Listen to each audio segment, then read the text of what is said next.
नमस्कार, आप सभी की होली को बहुत बहुत शुभकामनाएं। मैं आपके साथ लक्ष्मी उपाध्याय, आप देख रहे हैं न्यूज नेशन। बात आज होली की होगी।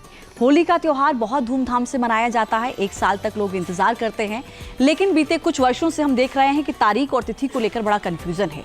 इस बार भी लोगों के मन में बहुत सवाल हैं। उन तमाम सवालों के जवाब आज हम इस शो के जरिए आपको देंगे। हमारे साथ खास मेहमान जुड़े हुए हैं जो आपके तमाम सवाल और संशय को दूर करेंगे। शास्त्री कौशलेंद्र दास जी प्रवक्ता हैं राजस्थान संस्कृत विश्वविद्यालय के, जयपुर से हमारे साथ जुड़ रहे हैं। पंडित राजकुमार शास्त्री जी ज्योतिषाचार्य हैं, इस वक्त स्टूडियो में हमारे साथ मौजूद हैं। बहुत स्वागत है सर आपका भी। नीलू शर्मा जी हैं, ज्योतिषाचार्य हैं, हमारे साथ स्टूडियो में मौजूद हैं। मैम आपका बहुत स्वागत है। डॉक्टर वाई राखी जी एस्ट्रोलॉजर हैं और इस वक्त हमारे साथ जुड़ी हुई हैं, आपका बहुत बहुत स्वागत है।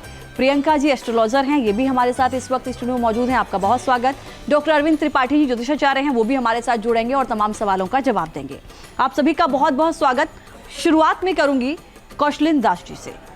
सर, महत्वपूर्ण सवाल ये कि हम देख रहे हैं कि पिछले कुछ वर्षों से तारीख, तिथि, होलिका दहन और रंगों के खेलने के समय को लेकर बड़ा कंफ्यूजन रहता है। इस बार भी लोगों के जहन में ये सवाल है 13 तारीख को दहन होगा या 14 को होगा, रंगोत्सव 15 को मनाएंगे या 14 को मनाएंगे, पूर्णिमा कब होगी, प्रतिपदा कब होगी, उदया तिथि कब होगी। ये तमाम ऐसे सवाल हैं जो लोगों के मन में हैं।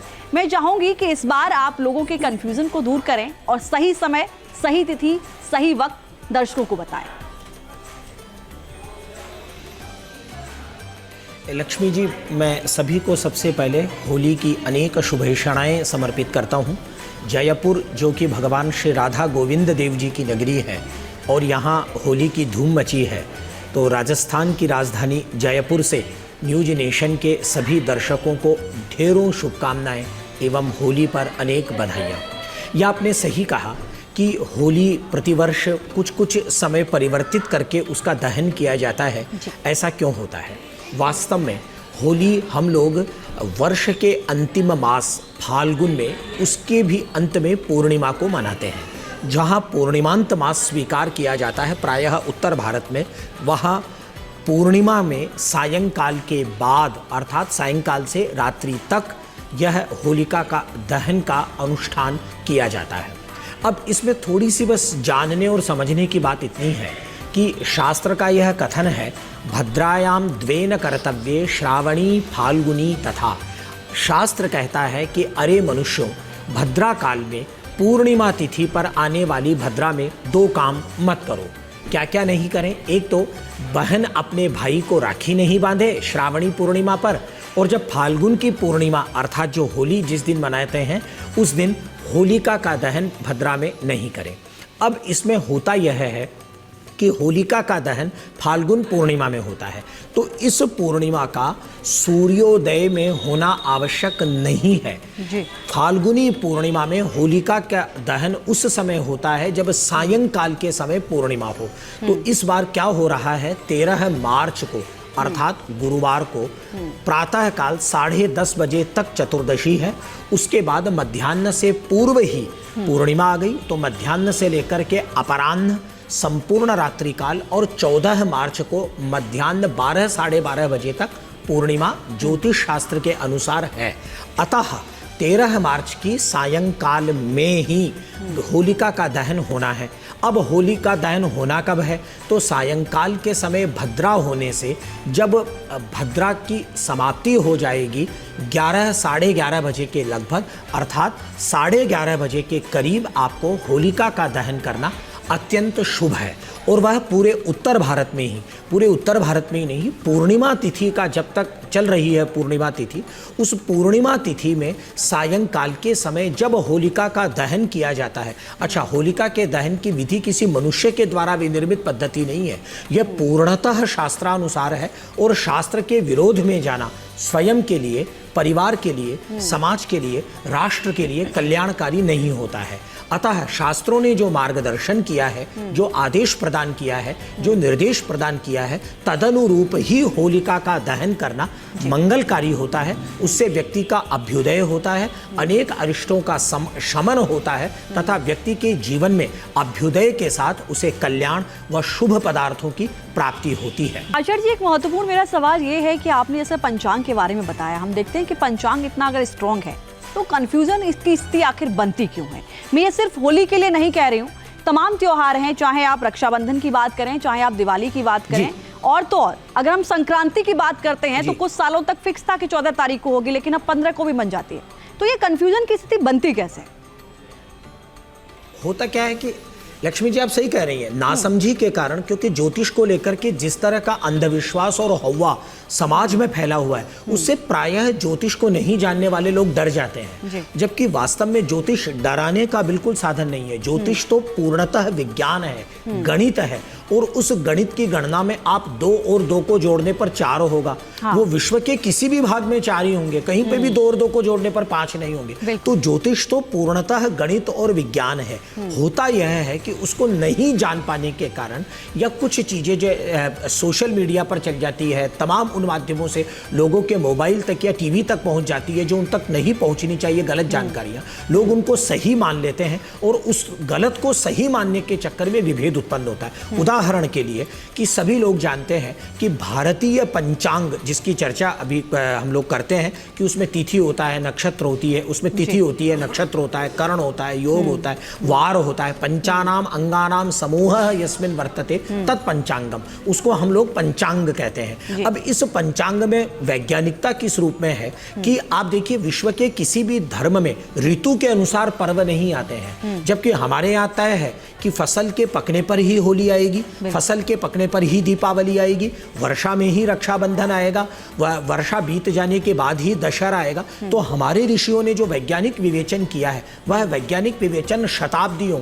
सहस्राब्दियों बीत जाने के बाद भी यथावत चला आ रहा है। और यही कारण है कि भारतीय वैदिक सनातन धर्म, जैनिज्म और बुद्धिज्म और सिखों में, इन सबके अंदर जो ज्योतिष शास्त्र स्वीकृत है, उस स्वीकृत ज्योतिष शास्त्र को मान करके ही लोगों को अपने उत्सवों का निर्धारण प्रामाणिक रूप से करना चाहिए। और शास्त्र ने जो कहा है, क्योंकि हम लोगों की बुद्धि अपूर्ण है, हम में ज्ञान उतना नहीं है जितना ज्ञान हमारे पूर्वजों में, पुरखों में, ऋषियों में, धर्मशास्त्रज्ञों में था। अतः अपने विवेक के साथ ही उन ऋषियों के कथन का प्रयोग करते हुए मनुष्य को अपने उत्सवों को मनाना चाहिए। जी, बहुत अच्छी बात बताई आचार्य जी आपने। हमारे साथ और भी कुछ खास मेहमान हैं, मैं आपके पास भी लौटूंगी। आचार्य राजकुमार शास्त्री जी भी हमारे साथ जुड़े हैं। राजकुमार शास्त्री जी, मेरा सवाल ये है कि इस बार अगर मैं होली की बात करूं, चूंकि सारी चीज़ें मोस्टली हमने समझ ली, हर बार हम देखते हैं कुछ ना कुछ कन्फ्यूज़न रहता है, इस बार का सही समय क्या है सर? 13 को जलेगी, 14 को खिलेगी, या फिर 14 को होलिका दहन होगा और 15 को खिलेगी? अगर होगा तो वो समय क्या होगा? जरा कन्फ्यूजन जो हमारे दर्शकों के मन में है उसको दूर कीजिएगा। लक्ष्मी जी, आपने 2 बातें करी है, होलिका दहन की, भद्रा की बात, और साथ में एक आपने बात कर दी संक्रांति की जी। तो मैं गणित के माध्यम से आपके दोनों ही बातों का उत्तर दूंगा। पहली बात आप ये समझिए कि चंद्रमास, सौर्य मास, नक्षत्र मास और सावन मास, इस प्रकार से 4 मास होते हैं। इसमें चंद्रमा सवा 2 दिन में एक राशियों के आधार पर ग्रहों की गतियां हैं। हर ग्रह अपनी गति के आधार पर 360 अंश का परिभ्रमण करता है, उसको एक भगण कहते हैं। उसको राशि चक्र के पूरे परिक्रमा को एक भगण कहते हैं जी। अब सूर्य के आधार पर संक्रांति का निर्माण होता है।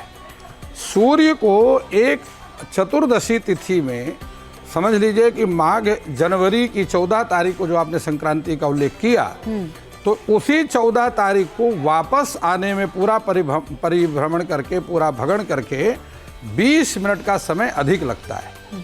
और इस प्रकार से जब वह 72 वर्ष तक लगातार 20 मिनट देरी से वहां पर पहुंचता है, तो 24 घंटे का अंतर पड़ जाता है।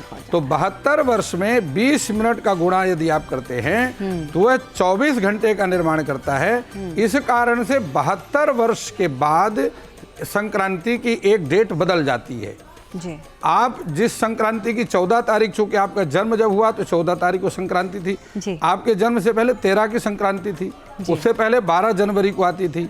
अब 72 वर्ष तक लगातार ये 15 जनवरी को संक्रांति आएगी, 72 वर्ष के बाद ये 16 तारीख को जाएगी, क्योंकि 20 मिनट का अंतर हर वर्ष सूर्य को एक भगण में पड़ता है। इसको हम पंचांग से हटकर देखते हैं।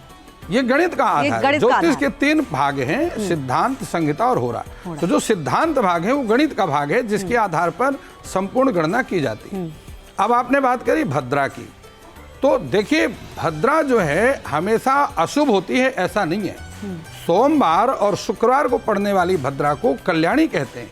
वो कल्याण करने, यदि सोमवार को होलिका आ जाए या सोमवार को ही शुक्रवार को दीप अपना रक्षाबंधन आ जाए और उस दिन भद्रा हो जाए तो वो कल्याण करने वाली हो जाती है, ना कि हानिकारक हो जाती है। विशेष रूप से भद्रा हानिकारक होती है यदि मंगलवार और रविवार, बुधवार और शनिवार को पर्व पड़ जाता है और उसमें भद्रा आती है तो वो हानिकारक हो जाती है। आचार्य जी, वार के आधार पर भद्रा का फलादेश। मेरा बहुत छोटा सवाल जो हर दर्शक इस वक्त जो देख रहा है वो समझना चाह रहा है, सही समय क्या है? देखिए, भद्रा का विचार करना आवश्यक है और भद्रा कालेन कर्तव्य श्रावणी फाल्गुनी तथा जो सूत्र सिद्धांत दिया हुआ है उसके आधार पर होलिका दहन रात्रि के 11:27 के बाद ही करना चाहिए और होलिका का जो पूजन है जो दिन में किया जाता है वह दिन के 10 बजे से पहले प्रारंभ कर लेना चाहिए। भद्रा हमेशा जो उत्तरार्ध में होती है वह रात्रि में हानिकारक होती है और जो पूर्वार्ध की भद्रा है वह दिन में हानिकारक होती है। तो दोनों मुख भाग और पुक्ष भाग दो काल है भद्रा के, 2 घंटा उसका मुख काल हानिकारक है और 1 घंटा 12 मिनट उसका पुक्ष काल हानिकारक है। ठीक है। डॉक्टर अरविंद त्रिपाठी जी भी हमारे साथ हैं, बाकी के मेहमान भी हैं, मैं लौटूंगी सर आपके पास भी। डॉक्टर अरविंद त्रिपाठी, अगर इस बार हम होली का सही समय आपसे समझें तो क्या समय है? कुछ दर्शकों के मन में ये भी सवाल है कि जो धुलंडी का दिन है वो क्या रहेगा? देखिए, होली के त्यौहार में मुहूर्त में कोई भी कन्फ्यूजन नहीं है, चूँकि यह 13 मार्च 2025 को ये आपका पूर्णिमा तिथि शुरू हो रहा है और 10:37 रात्रि तक है, उसी बीच में भद्रा लग जा रहा है। तो भद्रा में चूँकि ये होलिका नहीं मनाई जाती, न जलाई जाती है, तो ये 10:37 पर होलिका जलाई जाएगी 13 की रात में और पुनः ये 14 को काशी में मनाया जाएगा और काशी में चूँकि ये उसी दिन मनाया जाता है जिस दिन होलिका जलाई जाती है, उसके एक दिन बाद मनाई जाती है और पूरे देश में 15 को होली मनाई जाएगी और धुलंडी भी मनाई जाएगी। तो कहते हैं कि आपके चैत्र कृष्ण पक्ष प्रतिपदा तिथि को ये 15/3/2025 को उदया तिथि में 10:02 से लेकर के 12:48 तक उदया तिथि शुरू हो जा रही है। 12:48 से तो उदया तिथि में चूँकि मनाई जाती है, इसलिए 15 को होली मनाई जाएगी और 15 को ही होली मनाना शुभ रहेगा। अरविंद त्रिपाठी जी, एक महत्वपूर्ण सवाल हर किसी के मन में ये भी आ रहा है कि आखिर तिथियों को लेकर इतना कंफ्यूजन हम क्यों देख रहे हैं? तिथियों में कोई कंफ्यूजन नहीं है, क्योंकि भद्रा जब भी होता है तो भद्रा को बड़ा अशुभ मानते हैं और भद्रा काल में जब भी कोई कार्य होता है तो कार्य में विघ्न बाधाएं आती हैं, दिक्कतें आती हैं, तमाम तरह के गलत कार्य हो जाते हैं तो उससे दिक्कत होती है। तो भद्रा काल में होलिका जलाने का, मनाने का इस तरह का प्राविधान नहीं है, क्योंकि भद्रा के बारे में लोग बहुत भयभीत रहते हैं, डरते हैं, तो खास तौर से भद्रा काल में कोई भी शुभ कार्य नहीं करते, अवॉइड करते हैं। इस वजह से तिथियों को लेकर के कोई भ्रम नहीं है। निश्चित रूप से 14 को काशी में मनाया जाएगा और पूरे देश में 15 को होली का त्यौहार, रंगोत्सव का त्यौहार मनाया जाएगा। पुनः एक बार समस्त देशवासियों को होली के त्यौहार की हार्दिक शुभकामनाएं, बधाई और समस्त देशवासियों को होली की बहुत मंगल कामनाएं, शुभकामनाएं। आपके लिए नया संवत्सर शुभ हो, मंगलमय हो, आपका चतुर्दिक विकास हो, देश सुख समृद्धि से का वाहक बने और हमारी बहुत बहुत शुभकामनाएं। ठीक है। राजकुमार शास्त्री जी के पास भी मैं इसी सवाल को लेकर जा रही हूँ, उसके बाद राखी जी मैं आपके पास भी आऊँगी। सर, तिथियों को लेकर जो कन्फ्यूज़न है उसकी वजह क्या है? ये जो संक्रांति वाला तो आपने बहुत विस्तार से समझाया और मुझे लगता है कि हर दर्शक को समझ में आया होगा, बहुत कम समय में बहुत अच्छे से सर आपने समझा दिया, लेकिन तिथियों के कन्फ्यूज़न को आखिर कैसे दूर किया जाए और ये क्यों होता है? देखिए, तिथियों में कोई कन्फ्यूजन नहीं है। समस्या ये है कि हम तिथि की एक गणना है, वह जरूरी नहीं है कि सूर्योदय से आरंभ हो जाएगी। हम कैलेंडर और पंचांग दोनों को मिलाना चाहते हैं। तारीख का एक समय निर्धारित है कि वो रात्रि के 12 बजे आरंभ होती है और दूसरी रात्रि के 12 बजे तक चलती है, वह निर्धारित है समय। लेकिन तिथियों का जो निर्माण होता है वो सूर्य और चंद्रमा की गति के आधार पर होता है। जब चंद्रमा सूर्य से 12 अंश की दूरी बनाता है तब एक तिथि का निर्माण होता है। जब वो 24 अंश की दूरी बनाता है तो दूसरी तिथि का निर्माण होता है। तो इस प्रकार से तिथियों का निर्माण सूर्य और चंद्रमा की गति के आधार पर होता है। अब हम वो चाहते हैं कि वो तिथि की गणना और अंग्रेजी तारीख दोनों एक साथ क्यों नहीं मिलती हैं, कंफ्यूजन हमारे दिमाग में है। हम जो दोनों का सम्मिश्रण करना चाहते हो ना कभी हुआ, ना भूयो, ना भविष्यति, ना कभी आगे होगा। कंफ्यूजन माइंड के लोग ऐसे कंफ्यूज रहेंगे। ठीक है, वाई राखी जी, मैं आपके पास आ रही हूँ इसी सवाल को लेकर। बाकी की तो हम देखते हैं कि हर बार कुछ ऐसा कंफ्यूजन रहता है, लेकिन इस बार का अगर हम होली का सही समय आपसे समझें तो क्या रहेगा, तारीख कौन सी रहेगी? क्योंकि 13, 14, 15 तीनों को लेकर कंफ्यूजन है। कोई कहता है 13 को दहन होगा, 14 को खिलेगी। कुछ लोगों में कंफ्यूजन है कि 14 को दहन होगा तो 15 तारीख को खिलेगी। क्योंकि यहाँ पर पूर्णिमा की बात की जाए या प्रतिपदा की बात की जाए, कुछ लोग उदय तिथि को भी बता रहे हैं कि वो भी थोड़ा समय विलंब है, तो उसकी वजह से 14 को दहन होगा।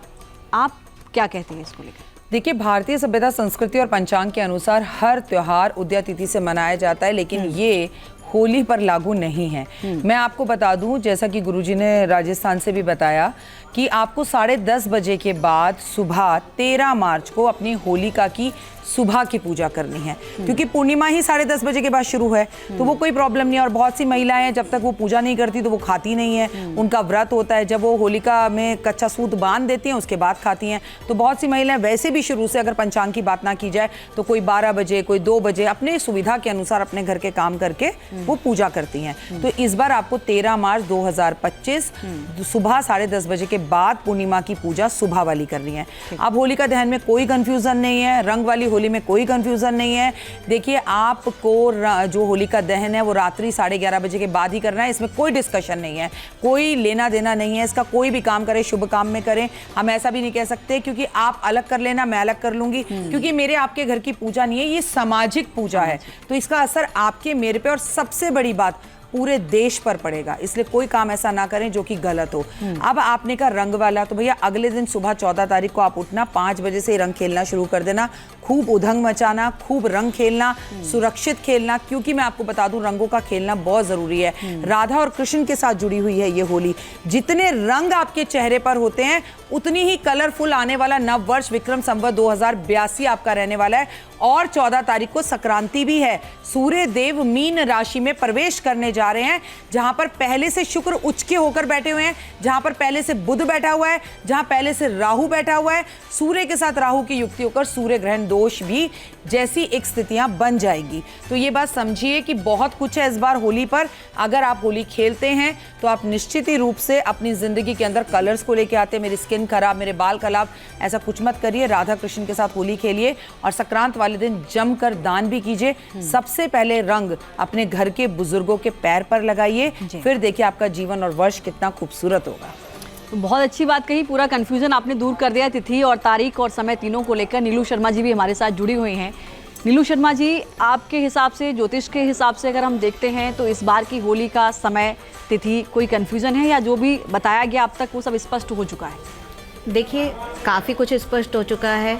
इतने लोगों ने बता दिया है। रात को करीब 1 घंटे का समय रहेगा, 11:30 बजे से लेकर 12:30 बजे तक आप कीजिए। बहुत देर करने की भी ज़रूरत नहीं है। अगले दिन का त्यौहार इम्पॉर्टेंट है आपके लिए। जलाते वक्त इतना ध्यान रखिए कि नकारात्मक जो इकट्ठी हो रही है, जो हम भद्रा का इतना सारा जिक्र कर रहे हैं, तो मैं कहना चाहूँगी कि अनाज चढ़ाकर और अपने परिवार के सभी सदस्यों से घी में भीगी हुई लौंग एक पान के पत्ते पे रखवा कर और उसके साथ एक बताशा रखवा कर होली में इस कामना के साथ चढ़वा दीजिए कि जो भी नकारात्मकता थी, जो भी सोच में आई, जब जो पिछले साल से हमारे साथ थी, वो इसके साथ नष्ट हो जाए। देखिए, होली जो है ना बहुत इम्पॉर्टेंट इसलिए भी मानी जाती है कि ऐसे समय पर तांत्रिक विधियां बहुत सारी की जाती हैं। इवन बच्चों को समझाना चाहिए कि जब ये होलाष्टक लग जाते हैं तो आप दोपहर को चौराहों पे कोई चीज़ पड़ी हो तो उससे बच के निकलें या ऐसा कुछ करें। और इस समय पर ये छोटे छोटे से उपाय जो होते हैं, ये मैं सिर्फ इसलिए बता रही हूँ कि अभी तक हम जितनी भी बात कर रहे थे सब नकारात्मकता को लेकर थी। तो कुछ छोटी छोटी चीज़ें करके, छोटे से विश्वास रख के आप अपनी पॉजिटिव एनर्जी को बढ़ा सकते हैं। आप इसमें नज़र उतार सकते हैं। अगले दिन सुबह रंग खेलने की बात हुई, अगले दिन सुबह सुबह होलिका की राख को लीजिए, उसे चांदी की छोटी सी डिब्बी में करके अगर अपने घर में रख देंगे तो सभी कष्टों का विनाश करती है वो। किसी को तिलक लगाएंगे तो वो उसकी नकारात्मकता को ख़त्म करती है, उसकी बुरी नज़र को ख़त्म करती है। ठीक। और रंगों का चयन कीजिए अच्छे से कि उसका कोई नुकसान ना पहुंचे। अब मैं प्रियंका जी के पास भी जाऊंगी। प्रियंका जी, चूँकि आप एस्ट्रोलॉजर हैं, क्या एस्ट्रोलॉजी के हिसाब से अगर हम देखते हैं तो इस बार की होली किस समय में शुभ है, किन लोगों के लिए, किन राशियों के लिए बहुत बेहतरीन समय इसके बाद आएगा? देखिए कलर बहुत फेस्टिव कलर्स हैं, यहाँ पर रंग बिरंगी होली का दिन है, तो इस पर राशियों पे तो हम नहीं जाएंगे। और देखिए बहुत अच्छा रहने वाला है ये सभी के लिए मुझे लगता है, बट पूजा का जो टाइमिंग है उसका बहुत ध्यान रखना पड़ेगा। 10:30 मॉर्निंग 10:30 बजे के बाद ही आपको पूजा करनी है, और दोपहर में 1 बजे से लेकर 3 बजे तक आपको राहु काल रहेगा, तो पूजा नहीं कर सकते आप। तो कोशिश करिए जितना भी आपको टाइमिंग्स बताए गए हैं, देखिए मकसद है पॉजिटिव एनर्जी को गेन करना और नेगेटिविटी को हटाना, तो जो भी टाइमिंग्स आपको बताए गए हैं उस टाइमिंग्स को ज़रूर फॉलो करें। नेगेटिव थॉट्स माइंड में ना लेकर अपनों के साथ रंगों को खेलें, एंजॉय करें और सारी सराउंडिंग से पॉजिटिविटी रखें। तो बिल्कुल देखिए, होली रंगों का त्योहार है और कहा भी जाता है कि बुरा न मानो होली है। रंगों से बचकर मत रहिए, रंगों के साथ ज़रूर अपने आप को इन्वॉल्व कीजिए, अपनों के साथ इन्वॉल्व कीजिए। आप सभी का बहुत धन्यवाद। हमारे साथ जो मेहमान जुड़े उन्होंने आपके सारे सवाल, आपके सारे संशय को दूर कर दिया है, चाहे वो भद्रा को लेकर हो, चाहे समय को लेकर हो, होली खेलने के समय को लेकर हो, पूर्णिमा को लेकर हो, उदय तिथि को लेकर हो। आपके सारे सवालों के जवाब हमने इस अपने कार्यक्रम में देने की कोशिश की। आप सभी को एक बार फिर से होली की बहुत सारी शुभकामनाएं। नमस्कार।